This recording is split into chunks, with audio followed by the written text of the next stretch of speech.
on the Sycamore Gap tree in a storm in September 2023. The sound of the famous landmark near Hadrian's Wall crashing down was picked up in a video enhanced by police.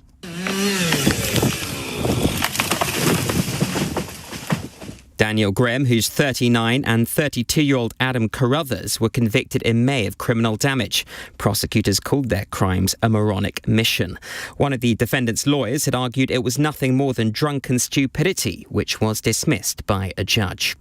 Donald Trump's told Volodymyr Zelensky not to target Moscow after announcing more arms will be sent to Ukraine. The US president agreed to sell the weaponry, which includes surface-to-air Patriot missile systems, to NATO, which will then pass it on to Kiev's military. He's also threatened Russia with severe tariffs if it doesn't end the war in 50 days. When asked by reporters which side of the conflict he's on, Mr. Trump gave this answer. I'm on nobody's side. I'm the no. I want to, you know what the side I'm on? Humanity's side. I want to stop the killing of thousands of people a week. I want the killing to stop in the Ukraine-Russia war. That's the side I'm on. A couple have been found guilty of murder and child cruelty after the death of their 2-year-old grandson. Ethan Ives Griffiths was severely underweight and covered in bruises when he collapsed from a head injury in North Wales in August 2021. 47-year-old Michael Ives and Kerry Ives, who's 46, will be sentenced in October. And the Chancellor will say regulation acts as a boot on the neck of businesses when she makes a speech to city bosses shortly. Rachel Reeves will lay out sweeping reforms at Mansion House aimed at delivering growth. Among them, she's hoping more first-time buyers will be able to get a mortgage with simplified rules. In the city, the FTSE 100 has closed down 59 points at 89.38. The pound buys $1.33 and €1.15. LBC weather, heavy showers lingering over central and eastern England tonight. Light rain in the southwest, but generally dry elsewhere, a low of 8 degrees. From Global's newsroom for LBC, I'm James Kitchen. This is LBC from Global, leading Britain's conversation. Cross Question with Iain Dale. Hello, a very good evening. It's 9:04. Welcome to Tuesday's Cross Question with me, Iain Dale. You may have noticed it's an hour later than usual. If you've been listening in the last hour, you'll understand why. Joining me on the panel to my left, Aggie, LBC's political correspondent. Although I saw on a rundown from LBC earlier, you were promoted to political editor on another show. Natasha's on holiday, so... just temporary then. Andrew Griffith is next to her, Conservative Shadow Business Secretary and MP for Arundel and South Downs. To my right, Reem Ibrahim, who is Communications Manager for the Institute of Economic Affairs. And next to her, we've already done Andrew, Luke Murphy, Labour MP for Basingstoke, is making his debut on the programme. So they're here to answer your questions over the next hour.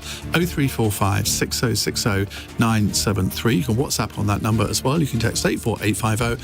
And of course, the cameras are on. You can watch us on Global Player and the new LBC app. Call 0345 6060 973. Tweet at LBC. Text 84850. Cross Question with Iain Dale. This is LBC. Well, let's start off with a question from Barry in Maidstone. Is it right for thousands more Afghans to be brought here without anyone being told about it? I appreciate they helped our forces, but this country is already in an immigration crisis.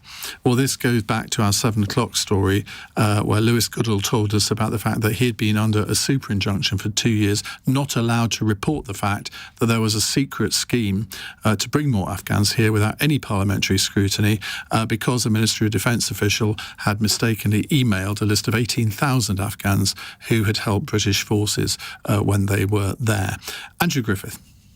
Look, yes, it was right. It's not a comfortable place to be, but they were of a class, the same group that we had already offered refuge to, and that scheme had to be stood up, as you can imagine, in the utmost secrecy.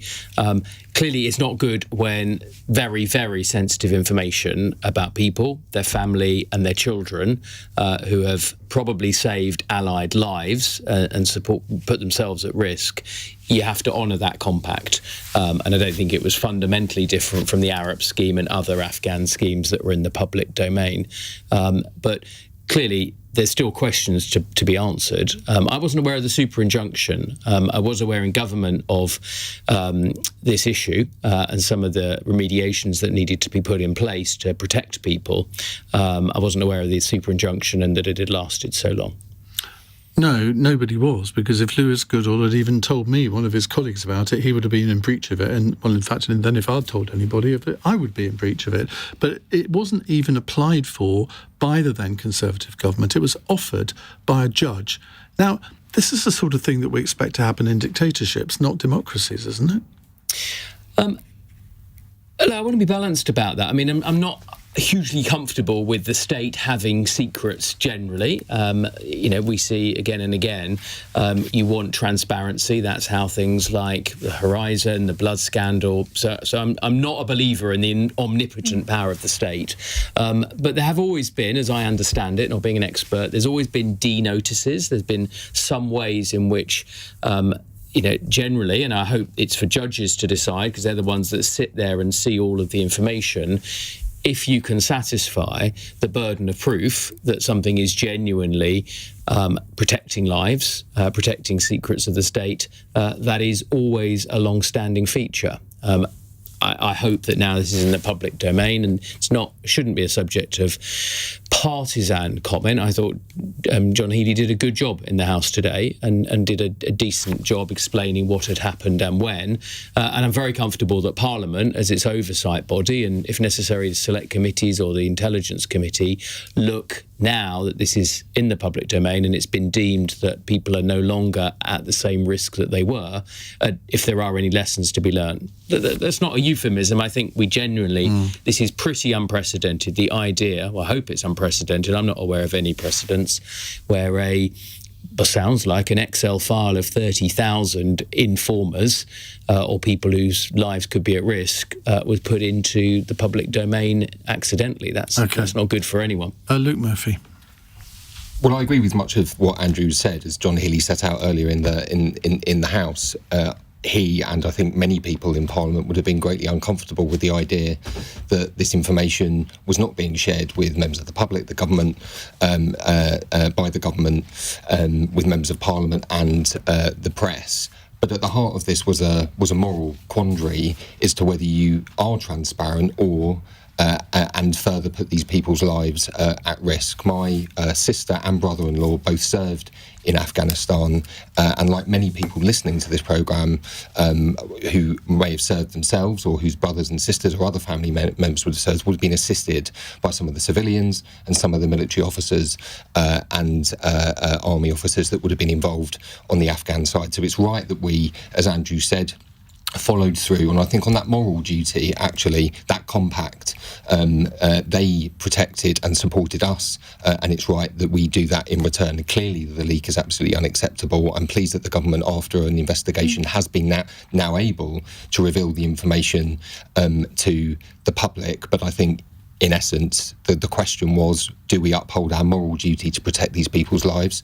And we did, and I think that was the right decision to do, as uncomfortable as it may be for many of us. And it has an ongoing implication, because we're in a world of grey conflict, of confusing operations. And so if our forces go into those sort of environments again, one does need local knowledge, or people who know where the enemy may have been, where IED devices have been planted, where minefields may be. So I think even on a hard-headed basis of how do you protect British troops and lives going forward, honouring that compact is important. Reem. And since 2021, since the Taliban have returned, I think it's incredibly important that the people that do discuss and inform the British government and British intelligences are being upheld, those promises are being upheld, and they're being protected, because these are fundamentally people that care about Western values, they care about liberty, they care about democracy, and they have done so in a way that means that they have risked their lives. It's absolutely crucial that we do that. I agree with much of what has been said. This question of illegal immigration or legal migration, and sort of conflating those two issues, I think, is a really important one to address. We absolutely have to uphold promises that we've made to people that have protected liberty and have been able to liaise with the British government and British intelligences. And at the same time, we can have a conversation about migration and integration. But those two things, I think, are largely separate. I think that should be addressed head on. Aggie, Chambré, just to add something into this, there are some people, and I've seen them on my text screen this evening, who think, well, the country's full up, we can't take any more Afghan citizens, no matter how helpful they've been to us over the last decade or so. And they see, and we've seen it tonight with our two main political party representatives kind of agreeing with each other. James Cartledge and John Healey agreed with each other on the floor of the House of Commons. Nigel Farage will be licking his lips tonight. Well, it's been a genuinely staggering day. And I think when I spoke to people in the Commons today on both sides of the House, they were genuinely in shock. And so few people, I mean, you've said this, Andrew Griffith, who was in government, didn't know about this super injunction. So few people knew that this existed. And what people have said today is, well, you know, I guess we had to do it. We had to make sure that nobody knew to protect these people who applied through the Arab scheme, who had helped Britons. But a lot of them weren't being helped. Lewis Goodall, our colleague who broke this story, said for the first 3 to 4 months, when there was first this super injunction, he thought, OK, well, this super injunction's been put down because obviously what the government is now going to do is going to make sure that everybody on that list, I know it's thousands of people, but they're going to make sure they and their family are safe. About 100,000 people. And he said after a while, when the super injunction got extended, he kind of realised that he didn't think that was the case anymore. And he believes, having sat through so many secret hearings, he believes that this was a cover-up. And when I've spoken to people in the Commons today, I think they are of the same view. And as one Labour MP said to me today, if you put people at risk, you have a moral obligation to make sure that they are safe. And the concern was that even with this super injunction that lasted for 2 years, this actually leak happened 3 years ago, people are not safe at the end of this. And of course that scheme ended today. I thought it was striking. Kemi Badenoch saying that she thought it was right for that to have ended. But also really interesting that the person who leaked this doesn't sound like they've been sacked either. And I thought one of the most striking things Kemi Badenoch said in that hour-long phone-in she did with you was saying that actually that's something that needs to change in Whitehall, saying that actually ministers need to be able to have the power to sack civil servants. So I think there is... this has been one of the most shocking days, one of the most shocking stories I've ever covered. And listening to Lewis Goodall, who spent 2 years trying to get the truth out there and has managed to do it with the government and doing this review. But it's genuinely, what a staggering day. Well, I'd highly recommend that if you go to the newsagents page on YouTube, or I'm sure it's on Global Player too, Lewis has done a 17-minute video explaining this right from the start. And I tweeted that and I just said, this is what journalism is. And it really is. And I think I'm really shocked, actually, that colleagues in the rest of the media have not acknowledged what's happened in terms of the super injunction, and that it was him. Because just psychologically, I mean, being under a super injunction, I mean, must be... Well, I wouldn't want to be under one. I know. I mean, gossip that we are, Aggie. We'd be in prison by now, wouldn't we? Can I just come back on the... I don't know what Nigel Farage has said, but I just think most of us, including myself, would agree that immigration of both kinds, legal and illegal, has been too high for too long. This just isn't where I would start, right? I mean, we learned today that 750,000 people of non-British citizenship, I'll try and get my words right, are in receipt of universal credit, many of them not in any form of work at all. Now, I would say that's a much better case if we're looking at people who contribute to society versus people who take from society.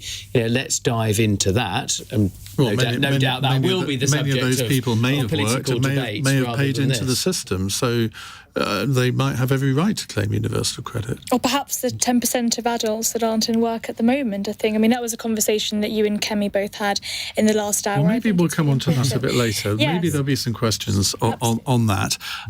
So let's have a break and then we'll come back with more of your questions. It's 16 minutes past 9. This is LBC.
Cross Question with Iain Dale. Watch live on both Global Player and the new LBC app.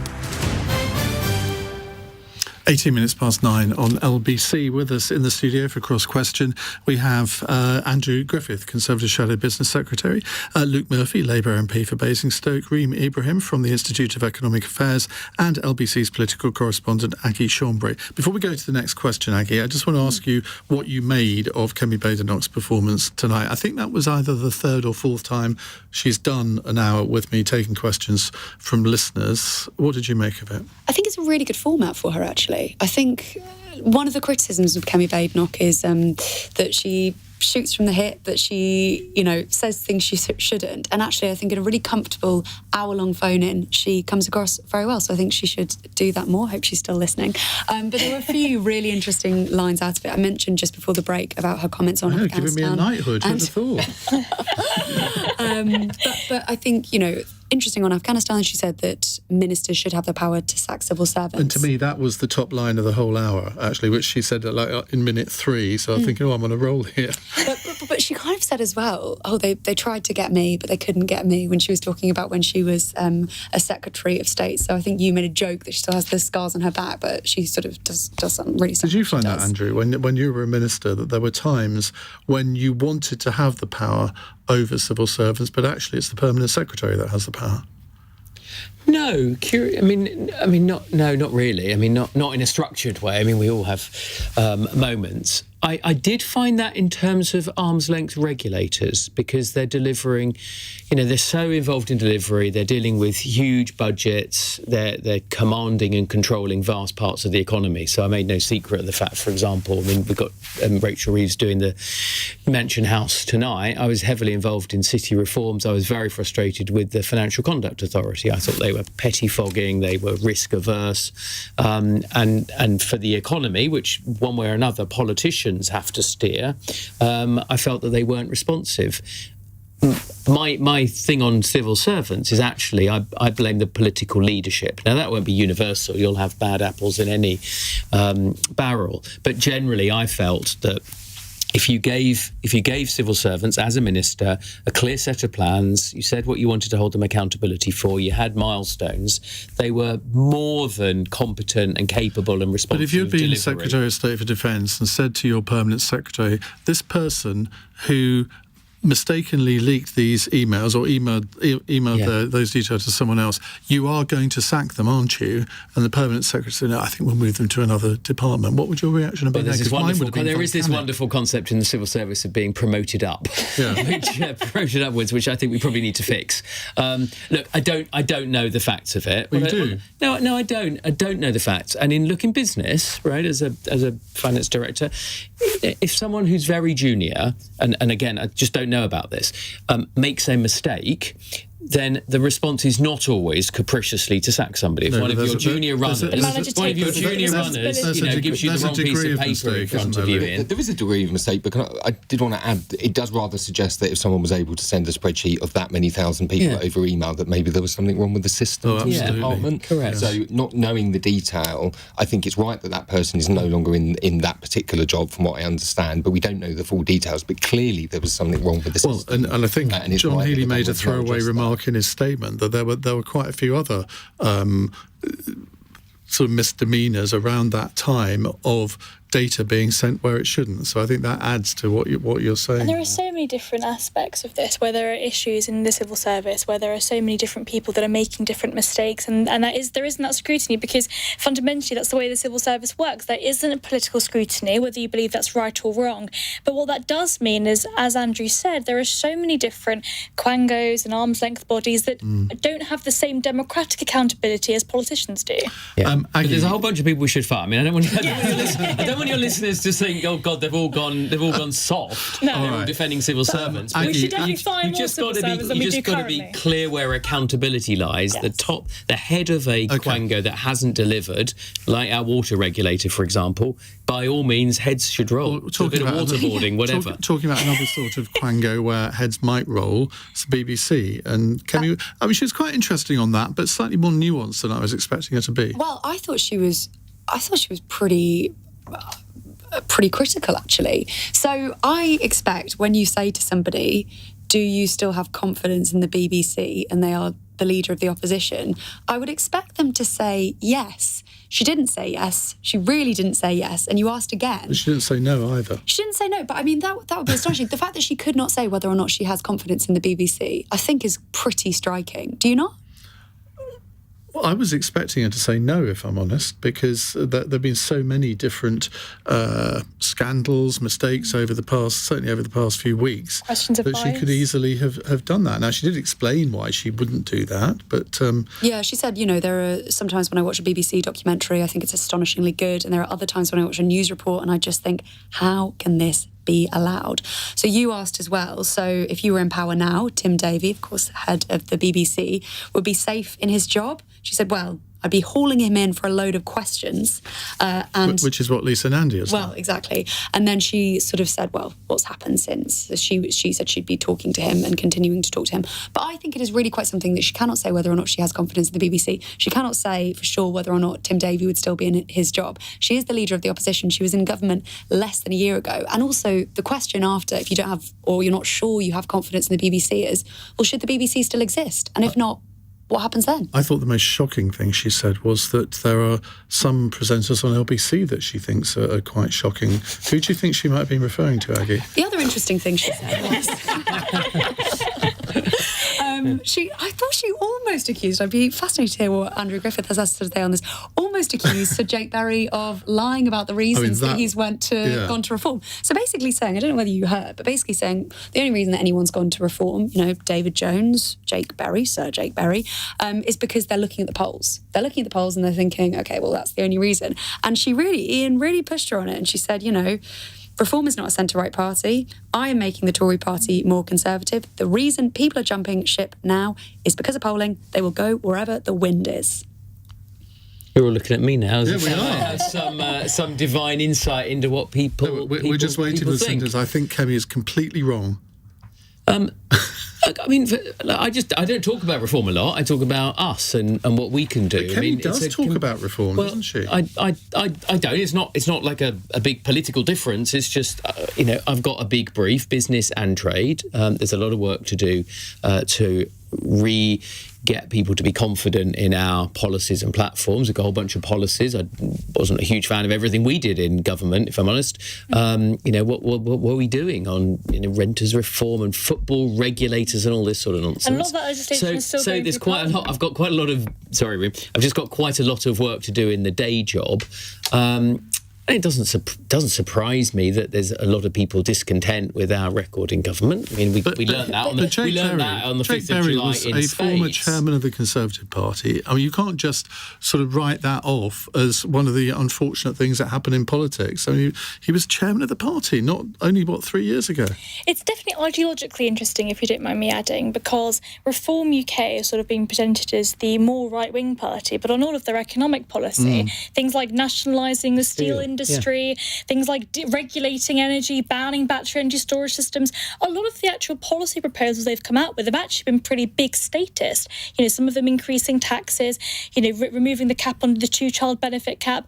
A lot of that, at least economically speaking, could be seen as, left of Corbyn. So I think it's interesting from that perspective. What people seem to care about, and we're seeing this from some of the questions we've been asked, is immigration does really matter to a lot of these people. And I think that that's really where Kemi recognises that there is that threat from Reform UK. But I also thought it was interesting, just very quickly, that I thought she began to list all the other people that had defected to the Labour Party before the election.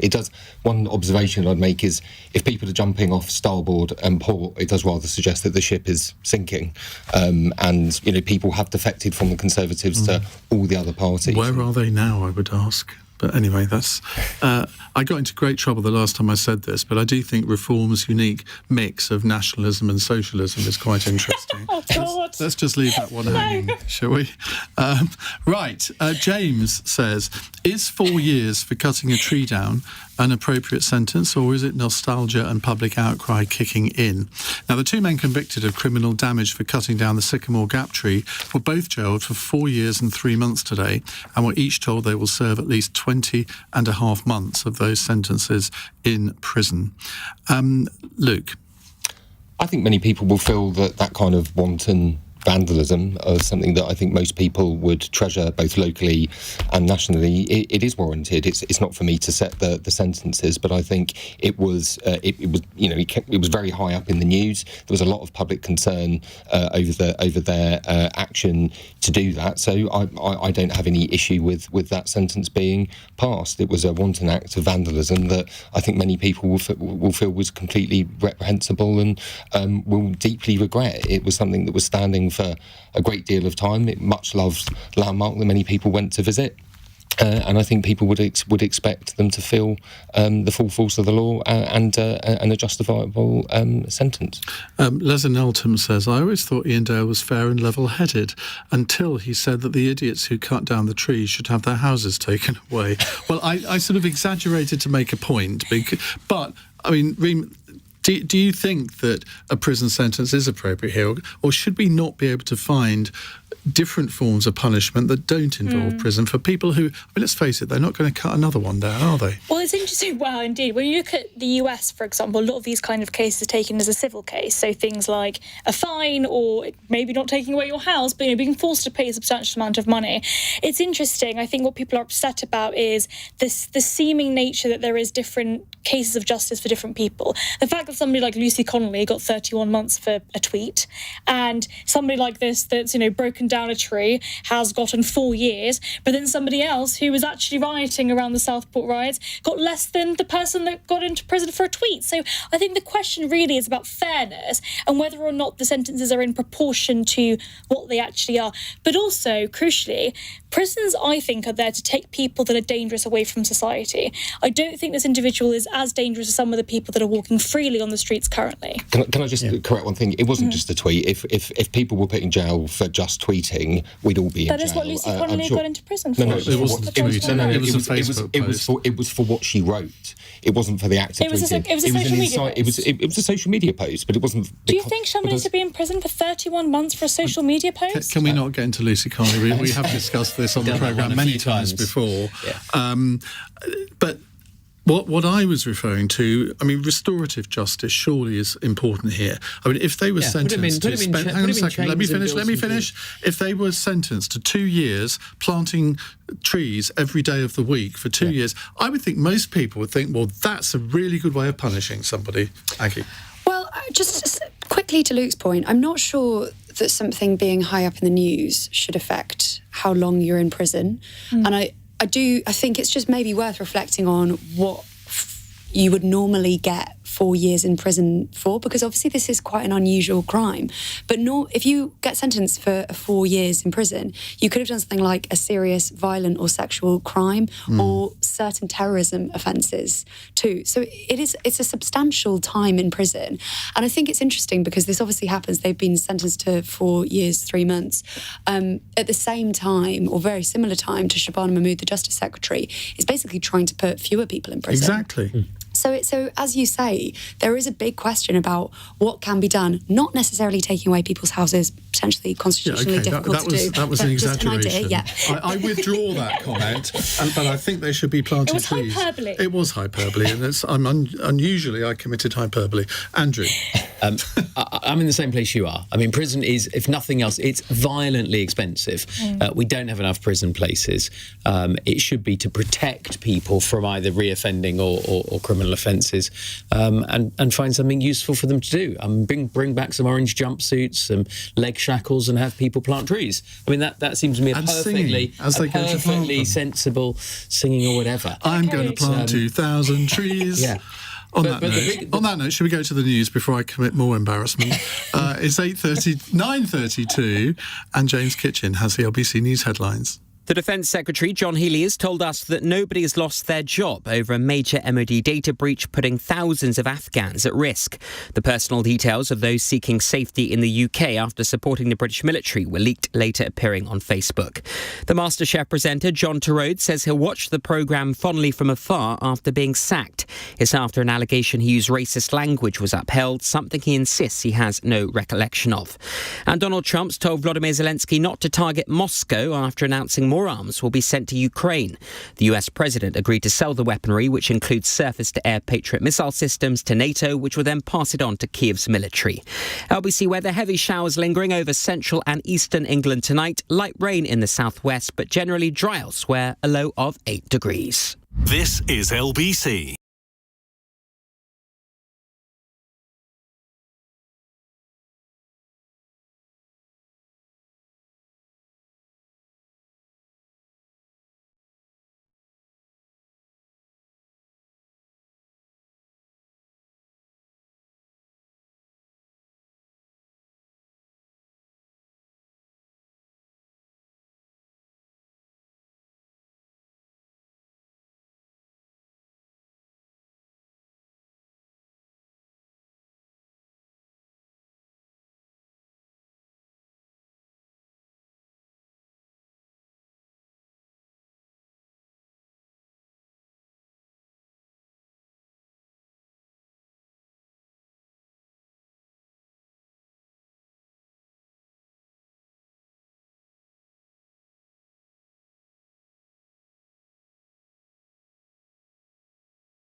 Norway. Cross Question with Iain Dale on LBC. Call 0345 6060 973. 9:34 on LBC. Rachel Reeves is addressing the... who is she addressing? You've been to these things. The City of London, isn't it? A Mansion House. Oh, it's very posh, yeah. Very posh. White ties. All the, I think so, all the London sort of financiers and bankers, which no one loves, but they are a really important part of our economy. And you know, the great thing is... everyone's public services. The great thing is that Henry Riley will be covering this after we finish, so I don't have to. Our panel tonight consists of... it's got Kemi Badenoch at the top of my piece of paper here, and I keep wanting to introduce her as part of the panel, but she isn't. Andrew Griffith is the Conservative Shadow Business Secretary. Luke Murphy, Labour MP for Basingstoke. Reem Ibrahim is Communications Manager for the Institute of Economic Affairs. And Aggie Chambré is LBC's political correspondent. James is in Hackney. James, what would you like to ask? Hi, thank you for having me here. Yes, I would like to ask, we all saw that Trump is trying to use the negotiation tactic. Should it be with Iran? Should it be with Hamas? Should it be with Ukraine? My question is, Trump tried to do everything with Ukraine, with Russia, with Putin, to make negotiations. He tried being very nice to him. He tried even condemning his ally, Ukraine, Zelensky, till the end, and he was trying, and he saw that Putin isn't up to it. Why isn't Trump now going fully against Putin, instead of just extending the war with another 20 years of just giving them these missiles to intercept drones and missiles from Russia? Why doesn't he give all the right for Ukraine to attack in Moscow?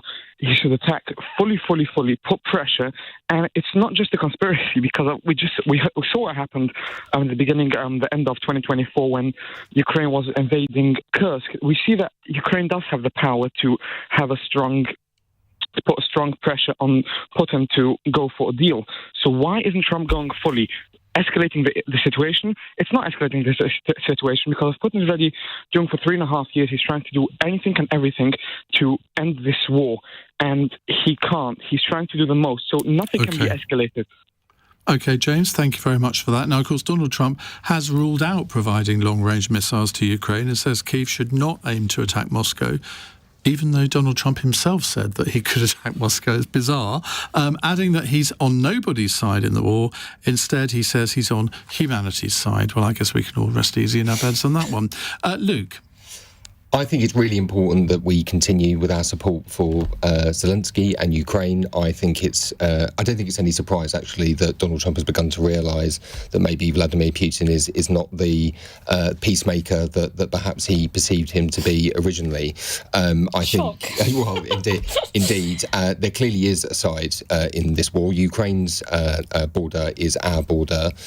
If Russia were to be successful in Ukraine, why would they why would they stop there? So I'm pleased at the leadership that Keir Starmer has been able to provide, both through NATO, in alliance with other countries, and also with President Trump and Zelensky as well. Yes, I would like to see, as many others on the panel would, I'm sure, would like to see President Trump go further and actually provide greater support to Ukraine.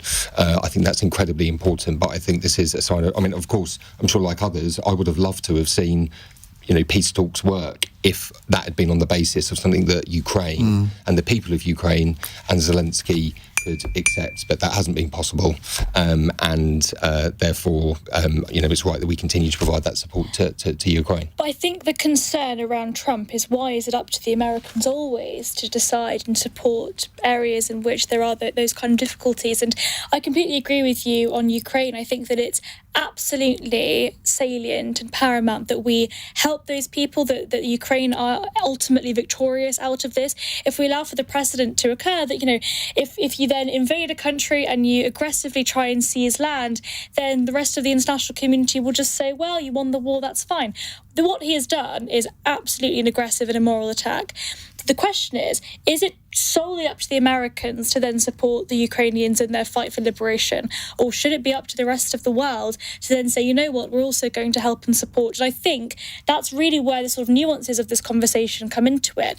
But we just let Trump do everything. But to be fair to Donald Trump, and not a sentence I often utter, but to be fair to him, he did say yesterday that in 50 days' time, he will impose secondary sanctions on countries that trade with Moscow if Putin doesn't end the war. Now, that is, if he delivers on that threat, and of course we know that he hasn't always delivered on tariff threats, but if he does deliver on that, that could be a potential game changer. The thing is, economic sanctions usually hurt the people in the country rather than the government, right? Putin isn't really personally being hurt by these kind of economic sanctions, and it doesn't work in the same way as a democracy. If we had economic sanctions imposed on us, our politicians would feel it. That isn't the same in this particular situation, so I'm unsure if it will be that effective. I don't know who Russia's major trading partners are, but if the top three were sanctioned by the US with 100% tariffs on any trade they did with Russia, that would affect the Russian economy, wouldn't it? And I agree with that, and I think applying that pressure on those supporters of Russia and those that are trading with Russia, I think would be an important signal, because then they would then be feeling pressure from their own people. But I did just want to return to one point that you made. I don't think it's fair to say that we're kind of somehow standing back and waiting for the US to act. It's only the United States. No, I didn't say that, but I think we shouldn't just expect Trump to be and the US to be the first. So I agree with that, but I think that's why Keir Starmer, and to be fair, previous Conservative Prime Ministers had worked so hard to build alliances with other countries as well to provide that support to Ukraine. It doesn't begin and end with the United States. The UK's got a pretty proud record of doing everything we can to help. One of the things that would really help is if the European Union stopped importing Russian gas. We're importing as much the European, not the UK, the European Union are importing as much Russian gas now as they were at the start of the war, and directly funding Putin's war effort. Well, how can that be? Well, because they're putting their own self-interests before that they talk about when they talk about supporting Ukraine. Diverse energy. And they've like many people, they've destroyed their own energy security on the back of, the Green Lobby and net zero and all these other false gods. This is part of it, right? Okay, if in the United Kingdom today we said we were going to start fracking and we were going to use North Sea oil and gas and we were going to increase the supply of energy, that would be great. France are pretty good. They've got nuclear energy, and it's basically the majority of their energy supply is produced domestically. I think that you have a point here to make, Andrew, that actually if we were to diversify our energy sources, that would be the case. But unfortunately, the European Union itself as a bureaucratic institution, but also so many different domestic countries, it's not just fair to blame the EU. The European countries themselves and the UK have imposed huge swathes of regulations and red tape that make this impossible. And it means that we are relying on these countries. Let's not get diverted onto net zero. But on Ukraine, the gas thing is a real thing. It's a real thing on Ukraine. I'm relying on Aggie to bring order to the conversation, which may be a vain hope, but... But I think I kind of agree with Luke, actually. I think there has been a change in tone. There's been several change in tones. Didn't Donald Trump used to say he was going to end the war within 24 hours of getting into power? But there does feel like there's been a shift. And the interview he's done in the last couple of days, indeed overnight, where he said he's going to introduce very severe secondary tariffs, and I disagree. I think that would, he's not a complete island. If he was then having a really difficult time with his allies and indeed people in his country. I think that would be quite difficult for him. And, you know, Zelensky has said that he's had productive talks with the US envoy to Ukraine, Keith Kellogg, in Kiev today. So it's possible that something could happen at the end of this deadline. We've got 50 days, but we have felt like we've had a number of different deadlines, including that 24-hour one. Sure. Right, a quick question before we go to a break. This is from Carl in Leicestershire. How has this country reached the stage when a 12-year-old girl gets excluded from a school event about diversity for dressing up in a Jerry Halliwell-style Union Jack dress? Are you all familiar with this story? Yes. Yes, good. Well, let me tell listeners that this happened to Courtney Wright, who was prevented from giving a speech about British culture during Bilton School in Warwickshire's Day of Recognising and Celebrating its rich cultural diversity. The school has since apologised to Courtney and her parents. Aggie, let's start with you, because, I mean, reading this story, you think, how can this be where somebody who dresses up in a Union Jack is somehow seen as some sort of cultural villain? It seems very, very strange, doesn't it? And also, it's a 12-year-old girl dressing up in a Jerry Halliwell-style Union Jack dress. Sounds like she was just having a great time. She wasn't about to make some sort of extreme speech about British supremacy or anything like that. Well, I assume not. Maybe they. Well, no, she wasn't. She definitely wasn't. Fine. Okay. Well, then she definitely wasn't going to do that. Then it just seems like she was having a great time and she wanted to make a nice speech wearing a lovely dress. Those teachers should be sacked fundamentally, right? Oh, I mean, come they should be. The fact that they have basically been rot, their brains have been rot. The answer to every question cannot be, let's sack everybody. Yeah, it can be, especially when it's public money. I mean, public money goes to these teachers. Taxpayer money is going to these teachers that are restricting a poor 12-year-old girl that just wants to. I saw a picture of her online. She was very beautiful. She was going to defend what it means to be British, and I think fundamentally anybody that gets in their way should not be funded by taxpayers. They've made a mistake. They've apologised for it. Why did that mistake happen? Do you want in the first place? Not hung, drawn and quartered, just a reduction of taxpayer money being spent on people and individuals that fundamentally are not aligned with British values. Luke? Well, I mean, it's clearly a completely ridiculous decision, and we should have a lot of pride in our flag. And stopping a 12-year-old girl wearing the British flag to school is just completely ridiculous. And I don't think it's symptomatic of decisions that would be taken elsewhere in other schools. But it's the fact that the thought even went through their minds that this was an appropriate thing to do. I mean, it's like Keir Starmer always has a couple of Union Jacks behind him when he makes a speech, and I think that's absolutely right. A British Prime Minister should be doing that. But there was a time, actually, I think, when a lot of political advisors would say, well, no, we can't do that because it's sort of a bit far right. Well, I think those days have gone. What is far right about the Union Jack? Well, quite. I agree with you. But there are a certain section of society that still think it is wrong to celebrate our own country. And those people should be funded by taxpayers. Aggie? I don't think the teachers should be sacked. I think if you apologise, then you should just. But why did that even cross their minds? It's not. It's silly. It's ridiculous. They made a mistake. They apologised. I don't think it's that egregious. If this had happened to a young Muslim girl, wanting to celebrate her own culture, the teachers would have been sacked for discrimination. I would also say they shouldn't be sacked. Why was it okay? But culturally speaking, we know that this would have happened, right? If this was any other ethnic group or any other culture on Diversity Day, they would have been accused of racism. Why is that not the case in this situation?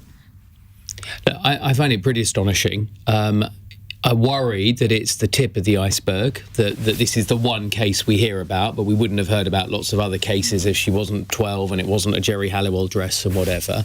And I have to say, just going around primary schools in my district, there's an awful lot of little Greta Thunberg corners, and it's not against this, but Black History Month library sections. And that's all fine, but there's no countervailing celebration of our culture. And I do think if we're going to succeed as a multicultural society, we need to properly do the integration thing. And that means singing the national anthem, it means celebrating the national flag, it means people being aware of our history and being proud of our history. You can be proud of other histories as well, but I just worry that in the educational establishment, right, I don't think there'll be many people in the Department of Education just down the road who've got little Union Jack flags on their desk. I did sing before the last break. I could do the national Please sing. anthem now. Please, your It's your birthday. It's your birthday. birthday. It's my birthday, and I'll sing if I want to. And the second chorus, not the first. Corey's actually pleading with me in my ear not to do it. Sing. It's 9:47. Coming up at 10 on LBC, Henry Riley. A £1 billion blunder from the Ministry of Defence, which could affect up to 100,000 people. Should all of them have the right to now come to the UK? Henry Riley on LBC.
Human.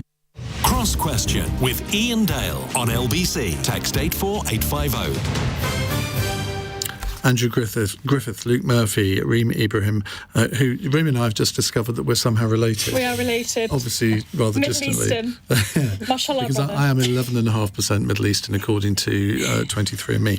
Anyway, Aggie Chambré is here. She's not Middle Eastern at all, are you? German. Not that you know. You're a bit German. German. Yeah. Germany. Right. Ellen in Bedford says, do we all have too many days off work these days? Now, France's Prime Minister, François Bayrou, has come up with an idea to tackle his country's budget deficit. Scrap 2 public holidays. That'll go down well.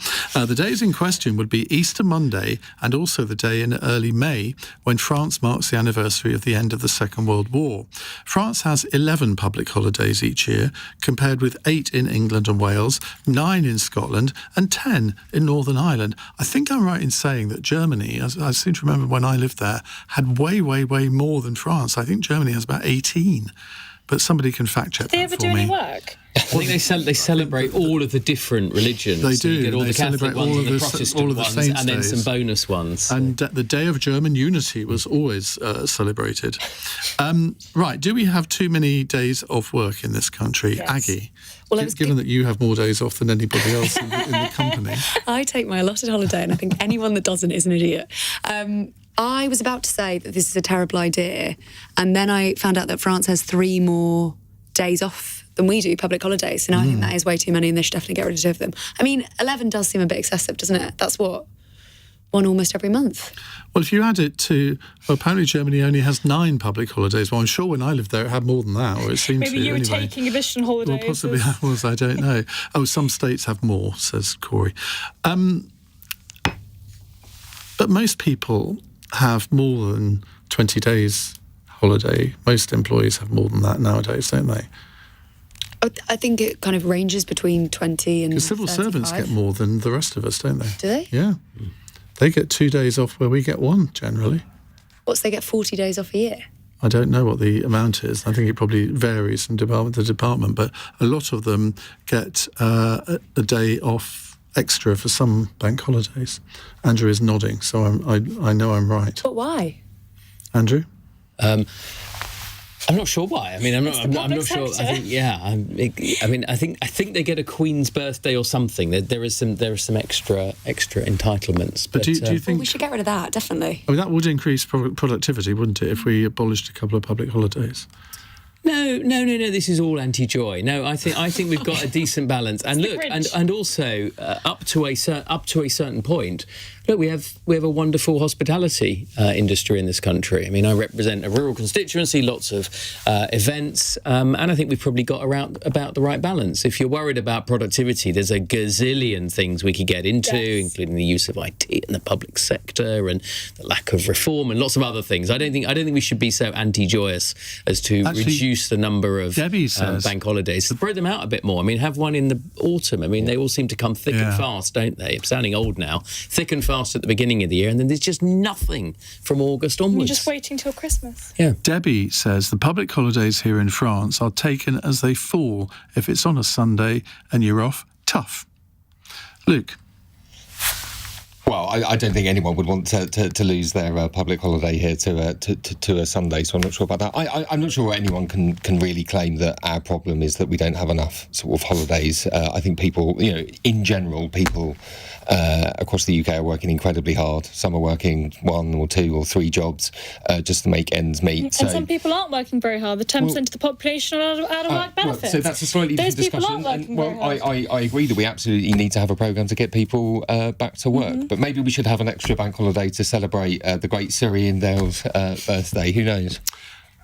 Is that a plea to be invited back onto the programme very quickly? Or a plea for another public holiday? Okay. You can tell. Reem, quickly. I think you're absolutely right. I think that we don't need to restrict the number of public holidays. However, the productivity point is an important one, but there are better ways to do that. I just don't like it when the French beat us at anything. Well, I think we can all agree on that one. Right, quick question here from Luke in Orpington, and we do need to be relatively quick. Given that electric scooters are affordable, eco-friendly and help reduce traffic congestion, and considering that the UK remains the only country in Europe yet to fully legalise their use, would you support legislation to make them legal on public roads? And I'll add another supplementary here, or do you think the wretched thing should be banned outright? Andrew? No, I'm not a banner. If they're used on the road and, people have got the right sort of safety stuff, that's fine. I mean, I think the problem is they're not used on the road. They're used on the pavement and they're busy sort of mowing people down, in which case, you've either got to sort the compliance issue out or do something different. But I'm not one of life's banners, so find a different answer to that.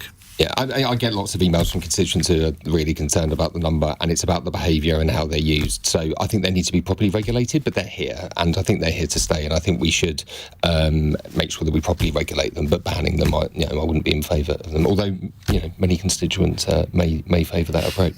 You're in the wrong party, Luke. Come on. Legalise them, let people do what they want, let them travel in the most efficient way possible. Should they be licensed then? No. I mean, I would get rid of a lot of licensing laws, but let's not go there. I don't think that they should be licensed, no. Should bikes be licensed? No. No one would seriously say bikes should be licensed, so why should e-scooters be licensed? Well, they need to be controlled in some way. I mean, that Jeremy Vine, he's all over the shop, isn't he? I love Jeremy. He's fantastic. Aggie, you're a biker. I'm a cyclist. I cycle everywhere, yes. I also sometimes partake in an electric scooter. Do you? There's one. Yeah, if there's no line bikes. Would you be less likely to use them if they were licensed? I don't think I would notice particularly, or I just would use my Lime scooter. So no, but I'm definitely legalise Lime them. bikes, they should be banned. People leave them all over the pavements. They're supposed to be left on the pavement. No, stood up maybe, but not sort of like in the middle, horizontal. Yeah. Well, they're supposed to be left on the pavement. Honestly, you're a bit too free market for my liking, Reem. Well, anyway. That's a compliment for me. I know. Right, our fun question from Zach in St John's Wood. In the spirit of a certain person's birthday today, can't think who you mean, what type of cake would you bake for him tonight if you had the time? Are you a baker, Aggie? I am actually. I'm a big baker. And where's my cake?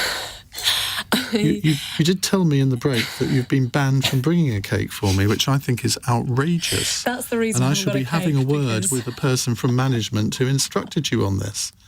I would bring you a chocolate espresso cake. Okay. I'd quite like chocolate cake. In fact, that's what I've got when I go home, and I shouldn't be having it because obviously I'm diabetic. Andrew? Banana. That's like a fruit. No, That's a fruit, right? Banana cake? No? I couldn't eat it. That's an insult. It's like giving somebody a bananas carrot should cake. not be in cakes. Luke? I would use the extra bank holiday to make you a very extravagant chocolate cake, but low on sugar because my dad's also a diabetic, so I know how to make a low sugar one. I'd give you a delicious, scrumptious Victoria sponge cake. I do like a Victoria sponge cake. I prefer a carrot cake, but there we are. I'm not going to get it. Thank you all very much indeed. Joining me on tomorrow's panel from 8 as normal, Jess Brown-Fuller from the Liberal Democrats, Will Stone from Labour, former Conservative MP and Minister Tim Lawton, and the political commentator and former Tory advisor Anita Boateng. They'll be with me to take your questions from 8. Well, thank you for all of your messages and calls this evening. I'll be back tomorrow from 7. If you missed any of this evening's show, you can listen back on Catch Up on both Global Player and the LBC app. Coming up at 1 on LBC, it's Richard Spur. But right now, here's Henry Riley. Happy birthday. Thank you, Ian. Good evening. Coming up. Felling the tree in the middle of the night and in the middle of the storm gave you some sort of thrill, as did the media coverage of your crimes over the following days. The senseless oafs who hacked down the 150-year-old Sycamore Gap tree sentenced to just over 4 years in prison, but is locking them up the best punishment? Plus, this is what British culture looks like to a 12-year-old girl in Coventry in England, and so it should be encouraged people to express what their country means to them. What on earth is the problem